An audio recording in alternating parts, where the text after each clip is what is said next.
नमस्कार दोस्तों। बड़ा ही अजीबोगरीब देश है ये। और ये अजीबोगरीब देश क्यों है इसके बारे में थोड़ी चर्चा करेंगे। बड़ा ही अजीब लगता है जब कश्मीर के लाल चौक के ऊपर बहुत सारे मुसलमान कश्मीरी इकट्ठे होकर कहें कि पाकिस्तान मुर्दाबाद और पाकिस्तान के झंडों को पांव तले रौंदा जाए। भारत के अंदर बैठे मुसलमान जितने भी हैं, चाहे किसी भी राज्य के हों, वो बाहर निकल कर आएं और पाकिस्तान के झंडों को पैरों तले रौंदने लग जाएं।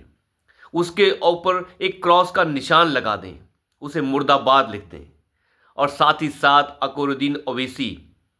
असुद्दीन ओवैसी ने तो यह बयान दे दिया है कि इस हरामखोर हरामजादे कुत्तों ने, आप अंदाजा लगा के देखिए शब्दों के चयन का।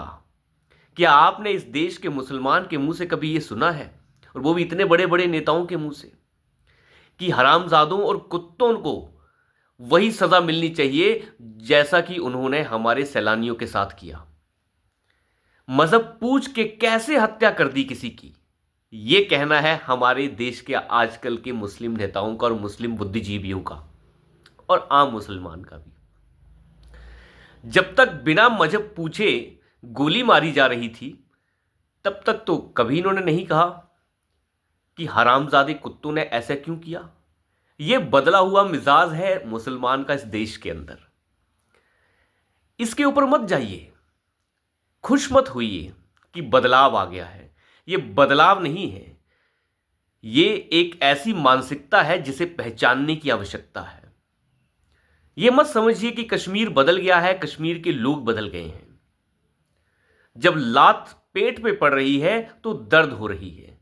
और जो पर्दा, जो आज तक निगाहों के सामने पर्दा था कि आतंकवादी आते हैं, उनका कोई मजहब नहीं होता, फलाना है, ढमकाना है, लेकिन आतंकवादियों ने जब मजहब पूछ के गोली दाग दी तो इन्हें लगा कि अब तो पर्दा गिर चुका है, कहीं ऐसा ना हो कि अब हम बदनाम हो जाएं। तो कुरान की अब उस भाषा का प्रयोग किया गया जिसे अल तकैया कहा जाता है। कुरान में ये साफ मेंशन है। अल तकैया की बात को हर कोई जानता है, यानी जब भी तुम काफिरों के बीच में घिर जाओ तो उनकी तरफ हो जाओ, अपने आप को फिलहाल के लिए बदल लो। यही किया जा रहा है। बाजू पर काले पट्टे पहनकर नमाजों का जाया जा रहा है और कहा जा रहा है कि हम विरोध प्रदर्शन कर रहे हैं, मजम्मत करते हैं इस हमले की। मजहब पूछ के कैसे मार दिया कुत्तों ने, आप अंदाजा लगा के देखिए।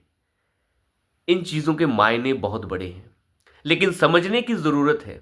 आज तक हजारों लोगों की मृत्यु जो है वो कश्मीर में हो चुकी है, और भारत के अंदर भी पता नहीं कितने ही आतंकवादियों ने लोगों को मौत के घाट उतार दिया, लेकिन आज तक इस तरीके की मजम्मत नहीं की इन्होंने। याकूब मेमन से लेके सभी आतंकवादियों के जनाजे में लाखों लोग जाते हैं, याद ही होगा आपको। लाखों लोग, लाखों मुसलमानों की भीड़ जो है आतंकवादियों के जनाजों में दिखती है। बुरहान वानी तो ताज़ा ताज़ा है बिल्कुल, जिसमें हज़ारों की भीड़ उसके नमाज जनाजा में शामिल हो जाती है। फिर कहते हैं उसका कोई मजहब नहीं होता। और ये कोई ऐसा नहीं है कि भीड़ कश्मीर में देखने को मिलती है, ये भीड़ आपको मुंबई में भी देखने को मिलेगी, कई बार हो चुका है। तो इस तरीके की मानसिकता है लोगों की। और आज जब पर्दा गिर गया तो इन्हें लगा कि हम तो नंगे हो गए। अब नंगे हो गए तो झट से अलतकैया करते हैं और इनके तरफ हो जाते हैं ताकि हमारे ऊपर कोई शक न करे। लेकिन इन्हें समझने में गलती करने की कोशिश मत कीजिए। ये कभी नहीं सुधर सकते, न कभी सुधरे हैं, न कभी सुधरेंगे। कश्मीर न कभी बदला है, न कभी बदलेगा। अगर प्रधानमंत्री मोदी को यह लगता है कि विकास कराने से कश्मीर की कश्मीरियत और कश्मीर बदल जाएगा, तो ऐसा कभी नहीं होगा मिस्टर मोदी। आप गलत हैं। आप विकास कराइए, हमें कोई आपत्ति नहीं है, लेकिन विश्वास मत कीजिए। मैं कई बार वीडियो में दोहराता हूं कि सबका साथ सबका विकास, हम आपके साथ, कोई दिक्कत नहीं है। लेकिन अगर आपने सबके साथ सबके विकास के साथ सबका विश्वास जोड़ा तो आप उनका विश्वास खो देंगे जो आपके ऊपर विश्वास कर कर आपको पार्लियामेंट भेज रहे हैं। हमने आपको सबके साथ विश्वास करने के लिए नहीं भेजा है, इस देश की तरक्की के लिए भेजा है, इस देश के 140 करोड़ लोगों की तरक्की के लिए भेजा है, विश्वास के लिए नहीं। विश्वास केवल 1.25 करोड़ लोगों का ही रहेगा, बाकियों की गिनती हम नहीं करते। और इसमें कुछ दगाबाज जयचंद हिंदू भी शामिल हैं, उन्हें भी हम इस श्रेणी में नहीं रखते।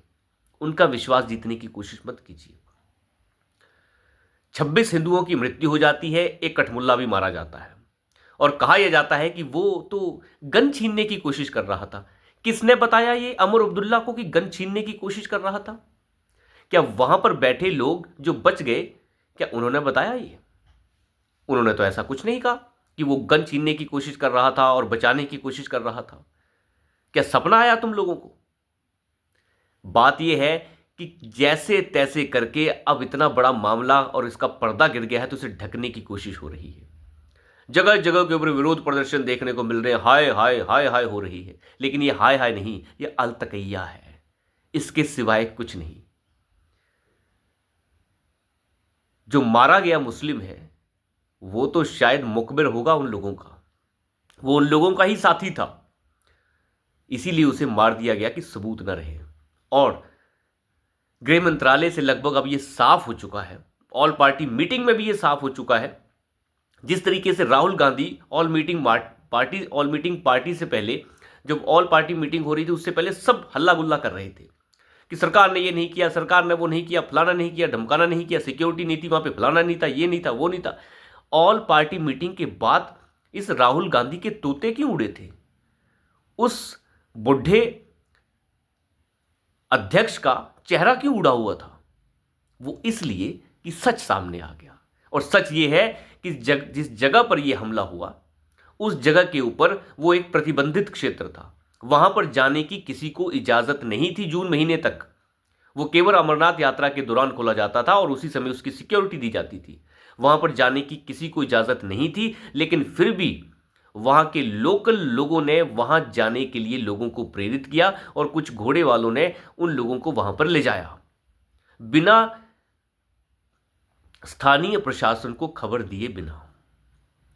यानी उन लोगों को, उन सैलानियों को, उन हिंदुओं को चारा बनाकर वहां तक लाने की पूरी योजना थी।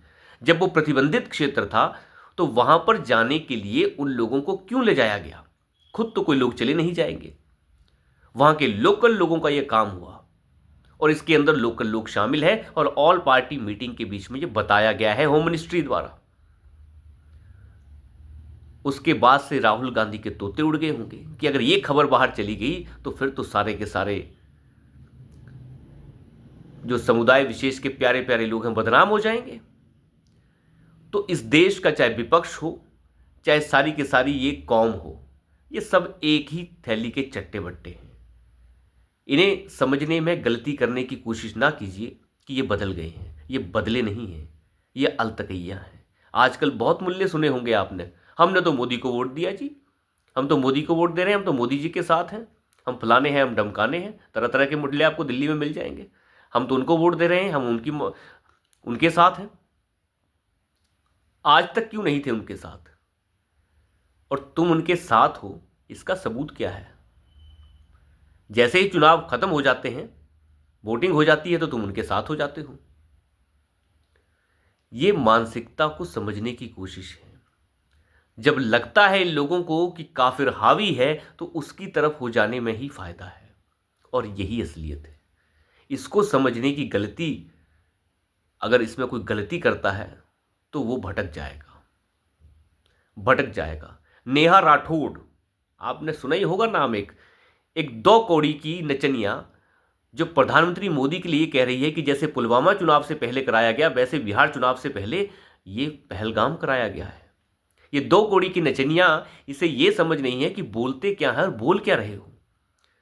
जम्मू कश्मीर में कई बार हमले होते रहे हैं और सालों से हो रहे थे, तो फिलहाल आजकल थोड़े कम भी हुए, लेकिन हुए हैं, हमेशा से होते रहे। तो क्या चुनाव के लिए कराती हैं ये सरकारें? हमने तो कभी यूपीए सरकार और कांग्रेस सरकार तक के लिए कभी ये नहीं कहा कि चुनाव के लिए जो है हमला करा दिया गया सोनिया गांधी की कट्टर कैथोलिक ईसाइन ने। हमने तो नहीं कहा। इस तरीके की घटिया मानसिकता वाले लोगों को उठाकर बर्फ की सिल्ली पर लिटाने की आवश्यकता है। इन लोगों को खुले घूमने की अगर आज़ादी इस देश में दी जाएगी तो लोगों की मानसिकता के ऊपर गलत असर होता है। प्रधानमंत्री जी, गृह मंत्री जी, हम आपसे दरख्वास्त करते हैं, बोलने की आज़ादी के नाम पर किसी को गंद उगलने की, गंदी उल्टी मारने की इजाज़त नहीं दी जा सकती। एक सार्थक बात ही की जा सकती है जिसका कोई सर हो, किसी का पांव हो।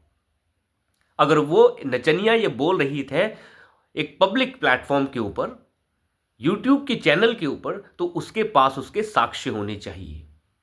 आप इस तरीके का झूठी बात नहीं कर सकते। हम कह रहे हैं कि गृह मंत्रालय ने ऑल पार्टी मीटिंग में ये बातें रखी, तो सूत्रों के हिसाब से कहा जाएगा, जो अखबार में छपेगा उसके ऊपर बोला जाएगा। लेकिन ये तो नहीं बोला जाएगा कि सच झूठ जो मन में आया वही बोल दिया जाए। एक विश्लेषण अलग चीज है, लेकिन किसी के बारे में बोल देना ये कि इसने इसलिए ये किया, ये एक बहुत बड़ी बात हो जाती है।